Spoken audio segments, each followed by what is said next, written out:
Assalamualaikum warahmatullahi wabarakatuh. Perkenalkan, nama saya Arba Akifatun Nikmah. Saya dari Prodi S1 Ilmu Keperawatan, Fakultas Ilmu Kesehatan, Universitas Aisyah Yogyakarta. Saya di sini semester 5, kelas 5 A3. Di sini saya akan melakukan tugas Islam dan Iptek, yaitu presentasi tentang donor ASI. Jadi kita langsung aja lihat videonya, oke? Jadi donor ASI itu apa sih? Jadi donor ASI itu adalah proses itu menyedot puting baik hewan ataupun manusia. Nah, lalu ada donor ASI dalam ilmu fikih Islam yang disebut dengan istilah rodha itu secara bahasa itu juga ya sama tadi yang saya sebutkan, yaitu proses menyedot puting baik hewan maupun manusia. Nah, sedangkan secara syar'a itu diartikan dengan sampainya air susu manusia pada lambung anak kecil yang belum genap berumur 2 tahun. Hampir semua kitab fikih dari berbagai mazhab membahas topik donor ASI. Serta pembahasan bab al-nikah gitu. Jadi, pembahasan mereka umumnya berkisar pada dua hal pokok. Pertama, pembahasan tentang teknis penyusuan yang menyebabkan menjadi mahram atau haram dinikahi.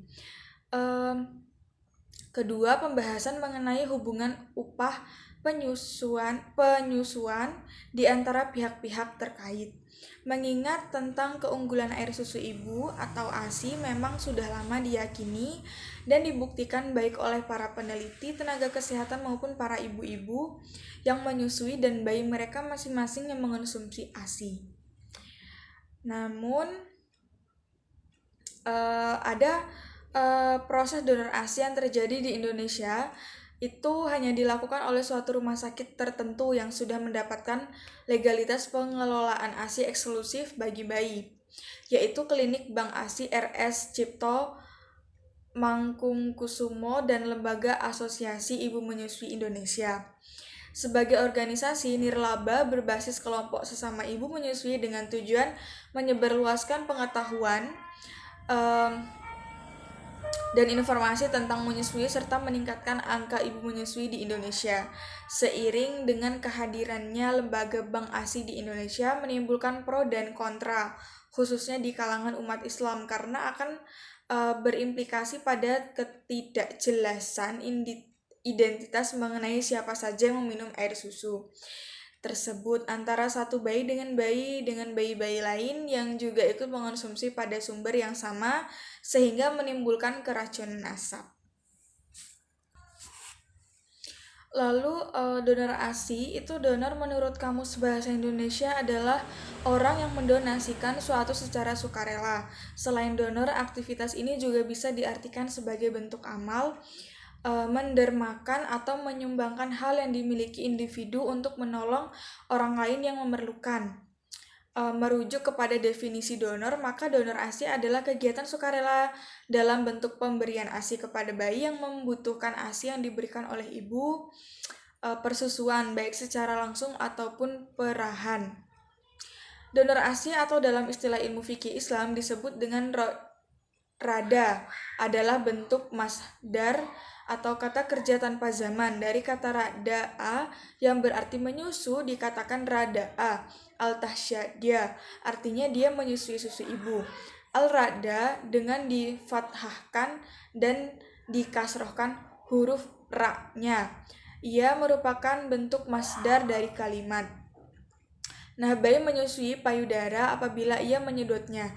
Definisi donor ASI secara etimologi adalah menyusu, sedangkan secara terminologi adalah penyusuan seorang anak yang berumur kurang dari 2 tahun. Dia menyusu kepada susu perempuan yang sedang melimpah air susunya, baik karena hamil ataupun yang lainnya.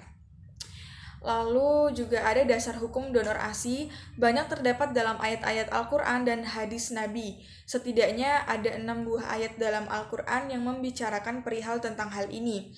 6 ayat ini terpisah ke dalam 5 surat dengan topik pembicaraannya yang berbeda-beda. Namun, 6 ayat ini mempunyai keterkaitan atau munasabah. Hukum yang saling melengkapi dalam pembentukan hukum. Selain 6 ayat tersebut, donor ASI juga mendapatkan perhatian dari Nabi Muhammad SAW dalam menjelaskan ayat-ayat tersebut, baik Al-Quran maupun Al-Hadis. Kedua-duanya sangat berarti bagi kekokohan sebagai landasan hukum, diantaranya firman Allah Subhanahu wa Ta'ala, sebagai mana yang tertera dalam Al-Quran, para ibu hendaklah menyusukan anak-anaknya selama 2 tahun penuh, yaitu bagi yang ingin menyempurnakan penyusuannya. Dari beberapa ayat-ayat dan hadis-hadis di atas, penulis dapat mengambil kesimpulan bahwa donor ASI dapat menyebabkan hubungan kemahraman sebagaimana kemahraman karena nasab, dalam bahwa orang-orang yang diharamkan karena susuan ada 7, yakni ibu susuan karena dia menjadi ibu bagi anak yang disusuinya, ibu dari ibu yang menyusui, atau nenek karena ia menjadi neneknya, saudara perempuan dari wanita yang menyusui karena ia menjadi bibi bagi yang disusui, anak perempuan susuan karena ia menjadi saudara susuan, saudara dari perempuan dari ayah susuan karena ia menjadi bibi susuan dari ayah susuan, saudara perempuan dari wanita yang menyusui karena ia menjadi bibi dari wanita yang menyusui, anak perempuan dari saudara laki-laki karena ia menjadi keponakan susuan, dan anak perempuan dari saudara perempuan. Selain itu juga dari keterangan Al-Quran dan hadis di atas menunjukkan bahwa kerabat-kerabat ibu susu menjadi kerabat bagi anak susuannya, akan tetapi kerabat anak susuan tidak menjadi kerabat bagi ibu susuan. Hikmah donor ASI, Allah Subhanahu wa Ta'ala memberi kasih sayang kepada kita semua dengan memperluas wilayah kekerabatan kita dengan memasukkan keluarga sepersusuan. Sebagian badan anak yang disusui terbentuk dari susu wanita yang menyusuinya, sehingga dia mewarisi sifat dan akhlak wanita tersebut seperti yang diwarisi oleh anak kandungnya sendiri.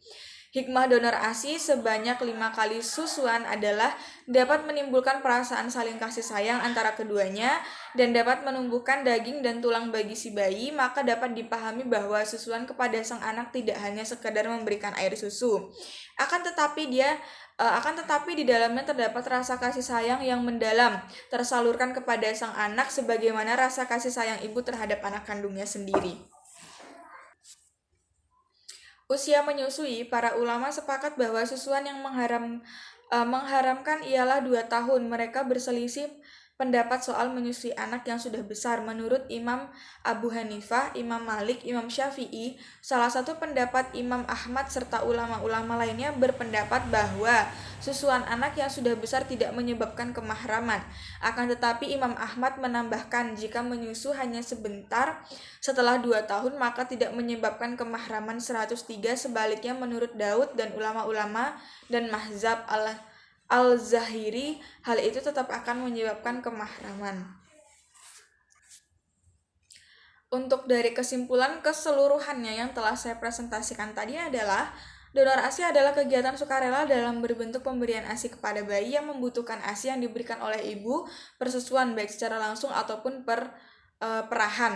Nah, donor ASI atau dalam istilah ilmu fikih Islam disebut dengan rahda adalah bentuk masdar. Itu kata kerja tanpa zaman. Dari kata rada yang berartinya menyusu dikatakan ra'da al-tahsyada, artinya dia menyusu susu ibu. Al-rahda dengan difathahkan dan dikasrohkan huruf ra-nya. Ia merupakan bentuk mazhar dari kalimat bayi menyusui payudara apabila ia menyedotnya. Definisi donor ASI secara etimologi adalah menyusu, sedangkan secara terminologi adalah menyusunya seorang anak yang berumur kurang dari 2 tahun. Dia menyusu kepada susu perempuan yang sedang melimpah air susunya, baik karena hamil ataupun lainnya. Pendapat yang dikemukakan oleh ahli medis mengatakan bahwa setiap ASI yang masuk ke dalam tubuh sang bayi maka secara otomatis akan menjadi nutrisi untuk tumbuh kembang anak, sehingga Pendapat ini sejalan dengan pendapat pertama yang dikemukakan oleh Abu Hanifah, Malik, dan salah satu pendapat dalam mazhab Ahmad berdasarkan riwayat yang disandarkan pada Ali, Ibnu Abbas, Sa'id bin Musayyib, Hasan al-Basri, dan beberapa lainnya. Berlangsungnya susuan yang sempurna, yakni yang mengenyangkan, bukan yang hanya berupa satu atau dua isapan saja. Walaupun hanya satu kali saja, sudah cukup menimbulkan hubungan mahram antara yang menyusui dan disusui. Baik, sekian dari presentasi saya. Kurang lebihnya mohon maaf. Wassalamualaikum warahmatullahi wabarakatuh.